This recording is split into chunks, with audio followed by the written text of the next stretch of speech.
আমাদের সচিবালয়ের 7 নম্বর বিল্ডিংয়ে একটা 50 মিনিটের মধ্যে আগুন ধরে 6 তলায়, এবং আমাদের ফায়ার ব্রিগেডকে একটা 52 মিনিটে খবর দেওয়া হয় এবং তারা একটা 54 মিনিট থেকে তাদের কাজ শুরু করে এবং সকাল 8টায় আমাদের 8:05 আমাদের আগুন সম্পূর্ণ নিয়ন্ত্রণে আসে।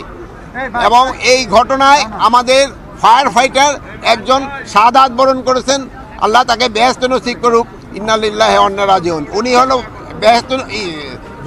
রোড অ্যাক্সিডেন্টে মারা গেছে। উনি একটা পাইপ নিয়ে সচিবালয় থেকে রাস্তা পার হয়ে সচিবালয়ের দিকে আসতেছিল, এই সময় একটা ট্রাক তাকে ধাক্কা দিয়ে তারা আহত করেন এবং পরে তারা হসপিটালে নেওয়ার পরে উনি শাহাদাত বরণ করেন, ইন্তেকাল করেন। আর এর সাথেও আরও 2-3 জন সামান্য আহত হয়েছে, তারা সবাই সুস্থ আছে। আমরা এখন ভিতরে কি হচ্ছে তা আমরা ভিতরে দেখব এবং পুরা সার্চ করার পরে কোনো কিছু পাওয়া যায় কি না আমরা আপনাদের জানাতে পারব। আর এটার ব্যাপারে আমরা একটা তদন্ত কমিটি গঠন করে দিচ্ছি। ক্যাবিনেট সেক্রেটারি অলরেডি ইনস্ট্রাকশন দেওয়া হয়েছে, হোম সেক্রেটারি অলরেডি ইনস্ট্রাকশন দেওয়া হয়েছে একটা তদন্ত কমিটি, হাই পাওয়ার একটা তদন্ত কমিটি করে দেওয়ার জন্য। এটা ইনভেস্টিগেশনের আগে আমি তো বলতে পারবো না, ইনভেস্টিগেশনের পরে আপনাদের আমরা জানাবো।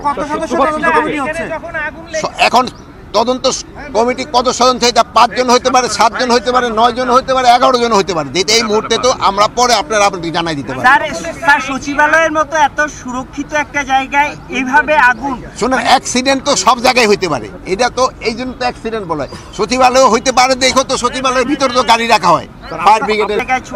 না 3 থেকে 4 টাকা না, আগুনটা 6 তলায় লাগছে, 11টা 7-8 উপরের দিকে গেছে, কিন্তু নিচে আর আসতে পারে না।